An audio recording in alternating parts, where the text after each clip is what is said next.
Hi guys, today we're going to be repairing this board. As you can tell, the damage appears to have been done a while back and it's just been sitting outside in the elements, so it's pretty beat up. There's a lot of foam rot, and you can see in the tail block how there's wood rot, piece hanging off right there, some wax in it, so it's a pretty good little project we have going. Prep the ding. So we're just going to get right into it, and since the fiberglass is so weathered and sun-baked, it just peels off pretty easily. And we're wearing gloves to avoid getting any fiberglass in our hands. So I'm going to be using our abrasive grit on our sanding block, just modified it a bit. This is really good to break down that weak fiberglass and to just cut right through it since we're not using any power tools. Going to get going and just sand it down a bit more until it gets softer, and then we'll work it right off there.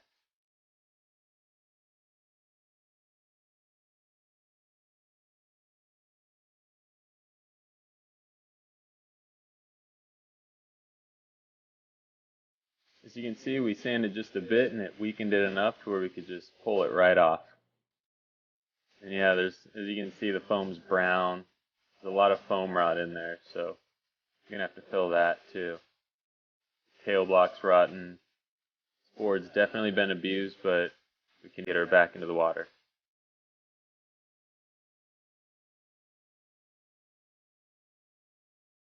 As you can see right here, we've sanded just outside of the dinged area, just prepping it for when we lay our cloth.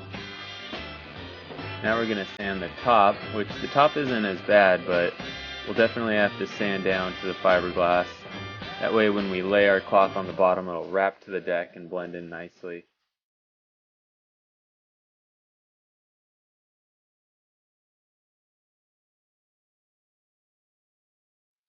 So this rail's a little bit worse off.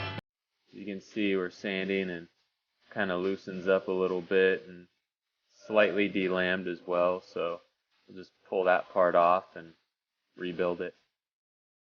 That's the thing with ding repair, you can't be afraid to hurt the board because you can always fix it. All you're doing is tearing it down and you're going to build it back up even stronger.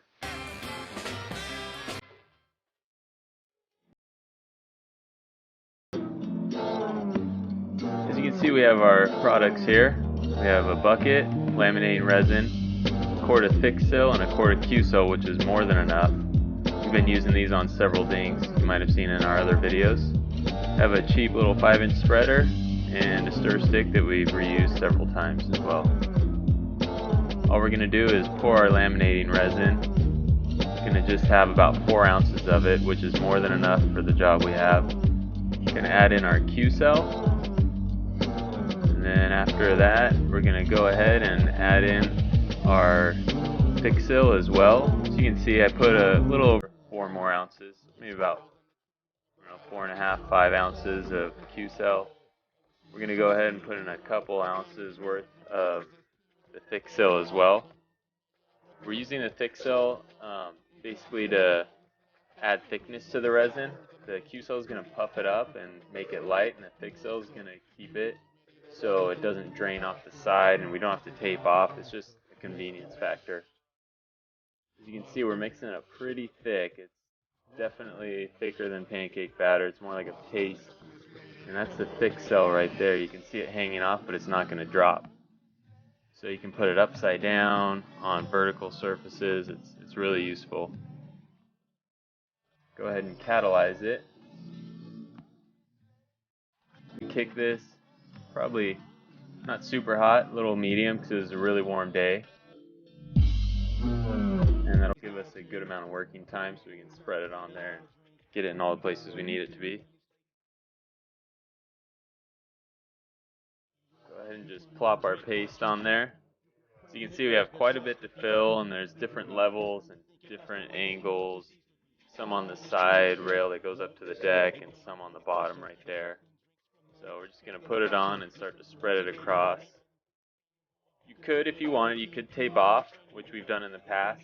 This time we're not taping off. It's a pretty easy fill.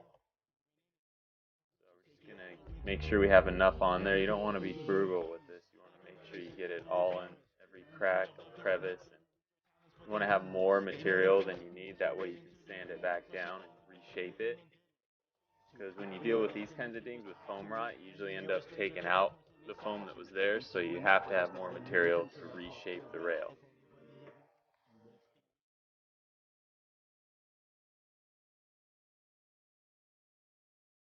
It's definitely not pretty looking, but we do have enough material in the places that we need it, so we can reconstruct that tail area.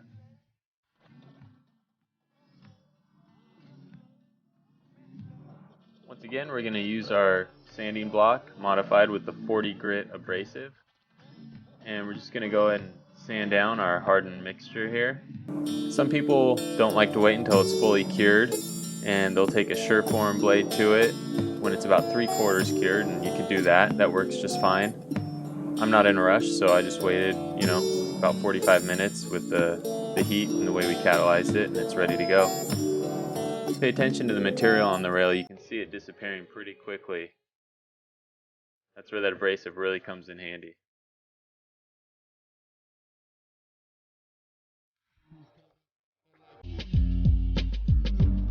Cut cloth and laminate.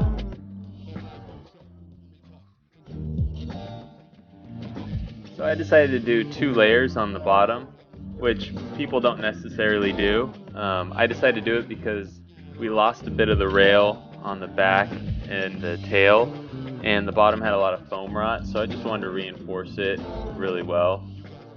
And since we did the right amount of prep work, we have plenty of space to do so. So we're going to put our cloth on and cut it just like we would if we were doing a glass job. Cut the little snips in the tail there so it'll fold nicely. Double check to make sure that it laps over the area that we prepped. And we're going to pour our resin once again, catalyze it,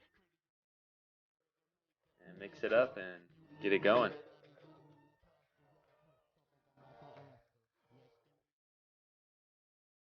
Just like before, you can tape off your area if you'd like, but this is such a small area and we feel comfortable using the tool, so we don't really need to tape off. And generally we would remove the fins, but this is an old outdated fin system that you can't really find replacement parts for. So we're going to go ahead and keep them in there so we don't break the clips or anything.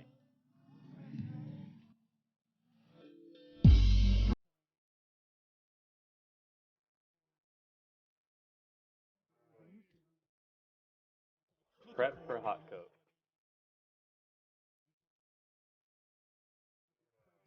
So after the cloth is cured fully, we're going to go ahead and take our 40 grit abrasive on our sanding block and just sand down any high spots. All we want to do is get it flat, level, and blend it back into the board. There's many different ways you can do that. You don't need to wait till it fully cures. Some people, once it gets in, use a Sureform blade and knock down the edge. Other people will do a hot coat, let it cure, and then sand it down so it doesn't gum up their paper. Luckily, this 40 grit abrasive doesn't gum up easily, and even when it does, you can blow it out because it's a net backing, so you can blow right through the backing out the front.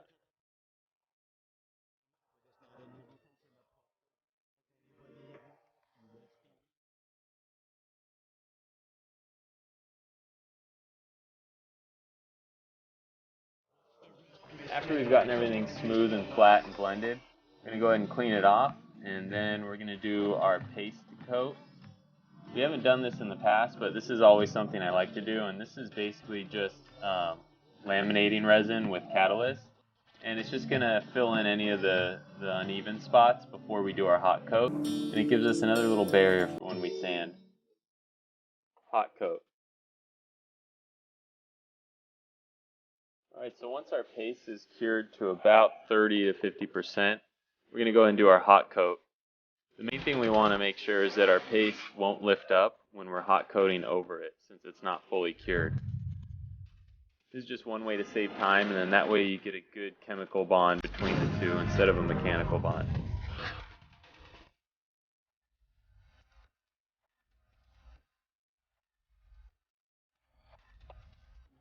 Once our hot coat is gelled enough to where we can flip the board, we'll go ahead and flip it over. and then we'll clean up the residue that's left over on the bottom of the board. So as you can see, there's a little bit of resin that lapped over onto the bottom that's lumpy. We want to clean that up, and this time we're going to go ahead and use an old school method, which is using the Sureform blade to just grind that off.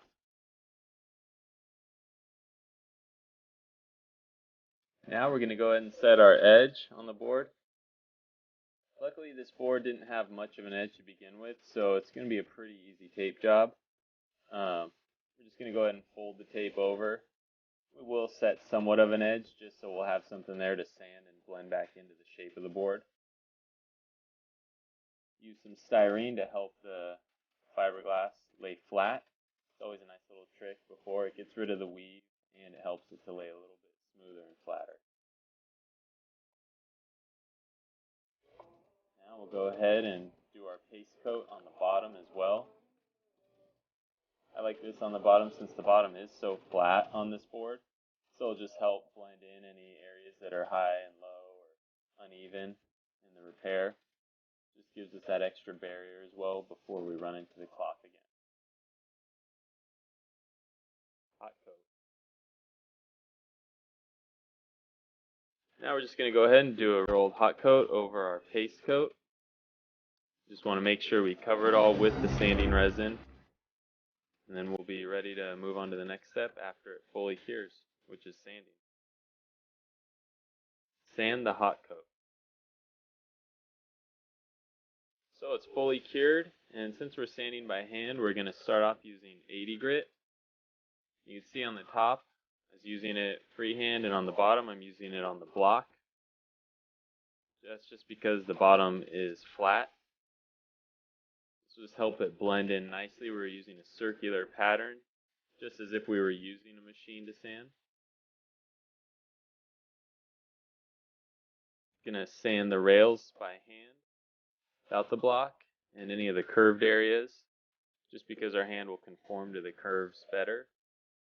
We're gonna just work it from 80 to 120 to 180 to 220, then to 320. You don't need to always work it that way. That's just the way we chose to do it this time, and you can see the finish is pretty nice. Nice and smooth, no scratches. Doesn't look the best, but it's definitely solid and watertight.